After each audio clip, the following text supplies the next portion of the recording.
Kalian bertiga nggak kenapa-kenapa kan? Kami berempat sehat kok, Pak. Alhamdulillah aman.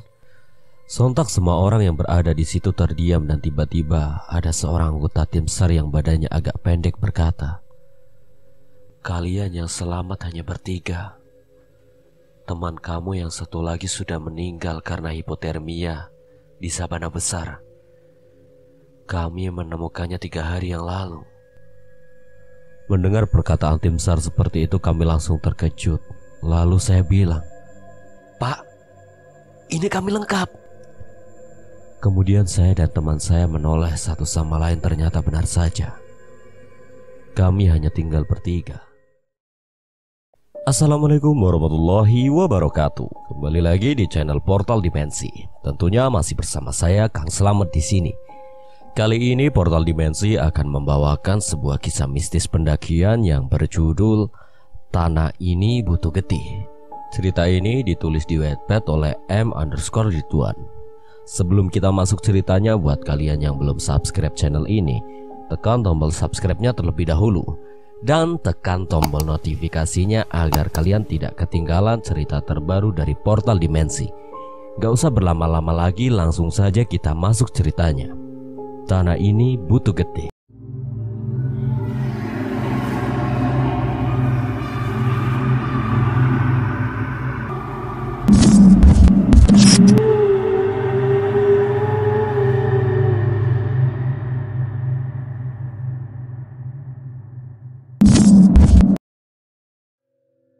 Perjalanan dimulai ketika saya dan ketiga teman saya yang bernama Rap, Alip, dan Zora sampai di sebuah stasiun pada jam 8 pagi. Karena lapar, kami memutuskan untuk singgah di sebuah warteg di dekat stasiun.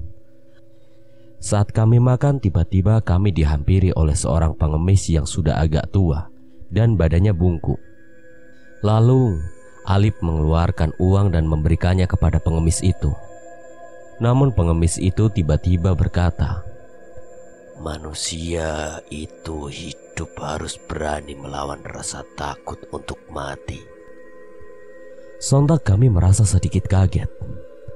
Tidak sampai di situ, tiba-tiba pengemis itu kembali berkata, "Kalau mau selamat, yang pasrah sama Gusti Pangeran." Kami merasa heran dengan ucapan pengemis itu. Namun kami tidak berpikir yang aneh-aneh dengan ucapan pengemis itu. Singkat cerita, kami sampai di base camp pendakian pada jam 8 malam.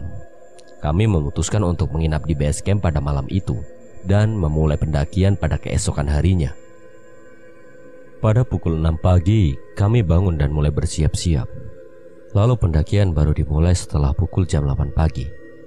Di awal pendakian semua berjalan biasa saja dan kami masih merasa senang dan semangat. Untuk menghemat waktu, kami memutuskan untuk memulai pendakian tidak dengan jalan kaki, melainkan menggunakan ojek dengan membayar sekitar 45.000 per orang. Di perjalanan saya sempat melihat seorang perempuan dengan menggunakan pakaian kebaya di antara pepohonan, dan wanita itu terus menatap ke arah kami. Tapi sampai di situ saya mengabaikannya karena mungkin itu adalah warga desa setempat. Beberapa saat kemudian sampailah kami di batas di mana ojek tersebut mengantar. Dan disinilah pendakian yang sesungguhnya dimulai. Dari tempat kami diturunkan oleh ojek sampai ke tempat mata air pertama. Waktu itu jalanannya agak sedikit becek karena habis hujan. Ditambah jalanannya yang menanjak otomatis sangat menguras tenaga kami. Belum ada 20 menit berjalan, Alip dan Zora meminta untuk beristirahat. Setelah puas beristirahat, kami memutuskan untuk melanjutkan perjalanan hingga tak terasa sudah 5 jam kami berjalan. Kami sampai di mata air kedua kira-kira sekitar jam 1 siang. Dan kami memutuskan untuk ngecamp di sana karena melihat Alip dan Zora sudah kelelahan ditambah langit yang saat itu mulai mendung. Setelah beres mendirikan tenda, kami mulai untuk masak-masak dan membuat kopi sambil bersantai menunggu maghrib. Tidak berapa lama kemudian waktu maghrib pun tiba dan kami pun mendirikan sholat. Sehabis itu makan malam. dan kemudian bersiap-siap untuk tidur karena kami berencana melanjutkan perjalanan keesokan harinya. Singkat cerita, pada pukul jam 11 malam saya terbangun dan mendengar seperti ada rombongan yang berjalan ramai sekali. Namun rombongan itu lebih seperti pawai, bukan rombongan para pendaki. Selain itu, suara langkah kaki mereka seperti menggunakan sandal bukan sepatu. Serta mereka membawa pencahayaan seperti cempluk. Beberapa saat kemudian Zora pun ikut terbangun dan bertanya, "Ngapain lu?" "Itu Zor, ada rombongan, sepertinya mau ada acara. Samperin yuk." Lalu kami berdua pun menyapa orang-orang yang ada di situ. Tapi anehnya, rombongan itu terus berjalan seperti tidak melihat keberadaan kami berdua. Namun ada satu orang perempuan yang tersenyum dan menyapa, "Monggo mas." Saya pun memberanikan diri untuk membalas sapaannya dan bertanya, "Monggo mbak. Mbak, ini ada apa ya mbak? Kok rame-rame?" Namun perempuan itu tidak menjawab. Ia hanya tersenyum dengan mata melotot seolah-olah berkata, "Jangan ikut campur." Pada akhirnya rombongan itu terus berjalan sampai tidak terlihat lagi. Saat saya ingin kembali ke tenda, saya kaget bukan main, karena teman saya Zora sudah tidak ada di sebelah saya. Saya pun memanggil-manggil dia dan ternyata ia sudah ada di dalam tenda. Dan saya pun menegurnya, "Gak sopan lu, ada orang lewat main masuk tenda aja."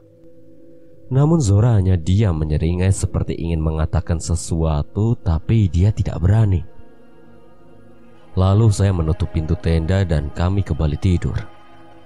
Pada jam 4 sebelum subuh saya kembali terbangun.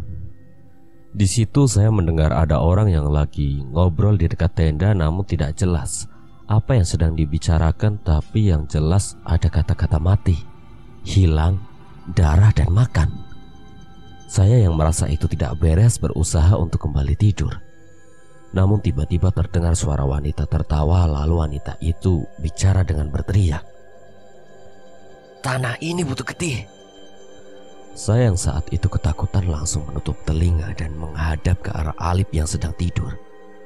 Saya juga melihat ke arah Zora yang belum tidur, dan dia sepertinya juga mendengar apa yang saya dengar tadi. Dan Zora seperti memberi kode seperti bilang, "Udah biarin aja, gak usah didengerin." Tidak lama kemudian masuk waktu subuh dan suara orang yang mengobrol itu sayup-sayup hilang. Dan pada akhirnya kita berdua bisa tertidur dan kami kembali terbangun pada jam 7 pagi. Saat itu saya melihat Rap dan Alip sedang memasak dan asik merokok di luar tenda.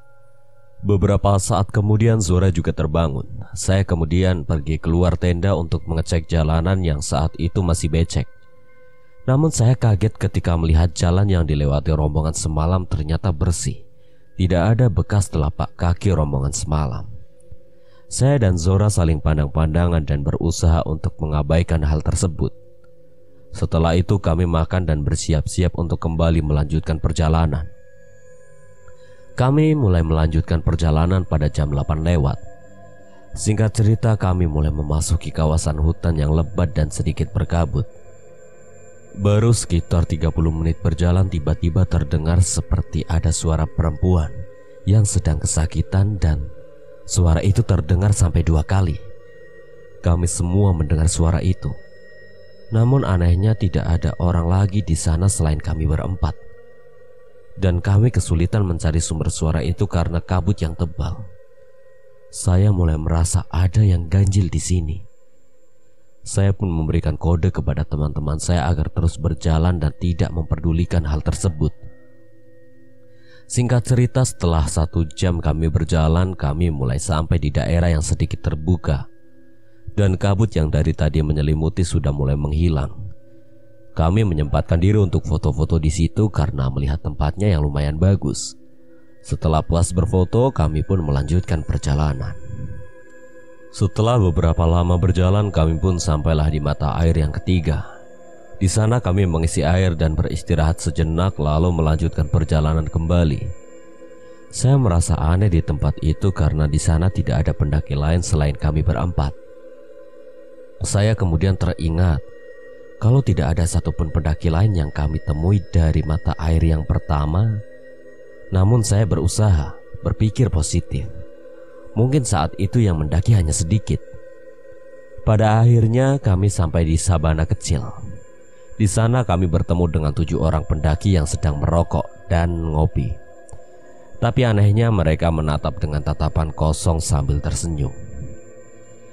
Rap yang melihat pendaki tersebut langsung menyapa. "Mari bang, rombongan dari mana?" Namun pendaki-pendaki itu tidak ada yang menjawab dan hanya melihat ke arah kami berempat sambil mengangguk. Setelah itu mereka melanjutkan minum dan merokok. Alif pun penasaran dan ikut bertanya, "Bang, ada pendaki lain gak selain kita?" Namun lagi-lagi mereka hanya mengangguk sambil tersenyum. Karena merasa aneh, kami pun memutuskan kembali melanjutkan perjalanan sambil sedikit berlari. Saat berlari, kami mendengar suara tertawa dari pendaki-pendaki tadi, seolah-olah menertawakan kami berempat. Semakin kami berlari, suara tawa itu semakin menjadi-jadi. Pada saat itu kami melanjutkan perjalanan dengan keadaan tertekan dan bertanya-tanya, ada apa sebenarnya? Singkat cerita, setelah beberapa saat kami berjalan, tibalah kami di sabana besar, sekitar jam 1 siang. Di sana kabut tebal mulai turun lagi. Karena takut tersesat, kami pun memutuskan untuk melanjutkan perjalanan setelah kabut tebal itu menghilang. Setelah sekitar 10 menit kami menunggu, akhirnya kabut itu pun mulai memudar dan kami melanjutkan perjalanan. Setelah beberapa saat kemudian sampailah kami di tempat pemberhentian selanjutnya pada jam 2:30 sore. Lagi-lagi kabut pun turun dan langit mulai mendung. Kami pun mulai mendirikan tenda dan bersiap-siap untuk beristirahat. Saat menjelang maghrib, kami pun bersiap-siap untuk sholat sambil mencoba untuk sholawatan. Singkat cerita, tidak terjadi apapun sampai Isya. Sekitar jam 8 malam kami semua mengantuk dan tidur. Selang beberapa jam kemudian kami semua terbangun. Kami terbangun karena mendengar suara minta tolong. Bukan hanya satu tapi banyak sekali. Seperti meraung-raung minta tolong kepada kami. Alhasil kami sangat ketakutan dan tidak berani keluar. Lalu kami pun mematikan lampu di tenda kami, karena kami berpikir kalau makhluk-makhluk itu terganggu karena lampu tenda. Namun dugaan kami ternyata salah besar. Justru gangguannya semakin menjadi-jadi setelah kami mematikan lampu. Rap merasa seperti ditiup telinganya dan merasa seperti ada yang memukul ke arah punggungnya. Sedangkan Alif seperti ada yang memegangi kepalanya dan yang lebih gilanya lagi, dia seperti memegang sesuatu yang basah, lengket dan bau amis. Kami pun mulai kembali bersolawat dan beristighfar. Hingga perlahan-lahan akhirnya suara itu hilang dan kami pun memberanikan diri untuk kembali menyalakan lampu tenda. Di situ saya melihat Alif menangis dan dia berteriak, "Kita kenapa sih? Kenapa jadi gini? Gue capek. Udah kalau mau matiin gue sekarang." Mendengar teriakan Alif seperti itu, sontak Rap menampar Alif dan berteriak, "Lip, lu kenapa? Sadar woi. Kita di sini semua capek. Istighfar dan jangan ngomong yang aneh-aneh. Lu mau selamat gak?" Setelah itu, tenda kami tiba-tiba seperti ada yang menyeret dan kami pun sontak berteriak dan meminta ampun. Saya pun berkata, "Bah, ngapunten, kita besok turun. Jangan ganggu. Biarin kita tidur semalam lagi di sini." Setelah ucapan itu, suasana kembali mendadak jadi tenang. Tapi kami berempat menangis sejadi-jadinya karena ketakutan. Dan pada malam itu kami tidak bisa tidur dan hanya terdiam sambil sesekali menangis. Sampai sekitar jam 2 malam kami semua ketiduran. Beberapa saat kemudian saya kembali terbangun dan saya kaget bukan main. Karena ketika saya membuka mata ternyata saya berada di luar tenda, di dekat pohon pinus. Dan ketiga teman saya pun juga berada di luar tenda, terpencar-pencar di sekitar lokasi itu. Ali pun bilang lagi, "Astagfirullah, kita salah apa sih? Sampai jadi seperti ini." Ya Allah, lindungilah kami semua. Setelah itu kami pun berkumpul kembali dan mulai membereskan barang-barang dan bersiap untuk turun. Dan disinilah semuanya semakin mencekam. Saat kami mulai berjalan dari tempat itu, kami semua melihat dari kejauhan ada banyak sekali. Ada orang lusuh di sekitar pepohonan seolah-olah seperti mengantarkan kami pergi. Kami pun terus berjalan, tapi ada keanehan lagi yang terjadi. Setelah sekian lama berjalan, ternyata kami hanya berputar-putar di tempat itu. Kami mulai sadar ketika kami melihat penanda jalan berupa kain berwarna kuning di sebuah dahan pohon yang sama sebanyak 8 kali. Di sana Alif kembali menangis dan frustasi. Kami pun merasa bingung kenapa kami seperti tidak diizinkan untuk turun. Dan yang membuat lebih aneh lagi, di saat yang lain takut dan panik, teman kami Zora hanya terdiam dan diam saja. Saya pun bertanya ke Zora, Zor, lu kenapa? Lu gak aneh-aneh kan? Bukan lu kan penyebabnya. Namun di situ Zora tetap diam dan menggelengkan kepala. Lalu kami pun berdoa bersama dan alhamdulillah kami merasa sedikit tenang dan kami pun lanjut kembali turun. Saat itu saya sempat melihat jam di tangan saya dan waktu itu menunjukkan pukul 2 siang. Pada akhirnya sampailah kami di mata air kedua. Di sana kami memutuskan untuk beristirahat dan memakan roti. Tapi di situ Zora masih saja diam dan saya mulai merasa curiga dan kembali bertanya pada Zora, Zor, lu kenapa? Namun lagi-lagi dia hanya menggelengkan kepala tanpa keluar sepatah kata pun. Setelah cukup beristirahat, kami pun lanjut berjalan. Di tengah perjalanan kami tersadar kalau kami ternyata sudah keluar dari jalur yang sebenarnya. Dan kami tiba di sebuah tempat yang asing. Rap bilang, Bro, kita jalan kemana ini? Kok jalanannya aneh gini? Dan Alif juga berkata, Iya, ini yang mana sih jalannya? Kok aneh gini? Aduh, kapan kita sampai bawah? Gue udah gak tahan. Udah, jalan aja terus. Kali aja nemu jalan turun. Dan kami pun terus berjalan hingga akhirnya terlihat secara samar-samar di depan kami ada sebuah tenda dan ada sebuah kompor yang sedang memasak air. Tapi tidak ada orang di tenda itu. Lalu tiba-tiba ada orang yang bertanya dari belakang kami, Mas, cari siapa? Ketika kami menoleh ternyata ada 3 pendaki. Sontak saya pun bertanya, Mas, gini mas, kita tersesat mau turun ke base camp. Oh, istirahat aja dulu. Makan, kami lagi santai kok. Dan kami pun mengiyakan ajakan mereka dengan harapan mereka akan menunjukkan jalan. Dan kami pun berjalan ke arah tenda itu dan ketiga pendaki itu mengenalkan diri dengan nama Dani, Rizal, dan Faisal.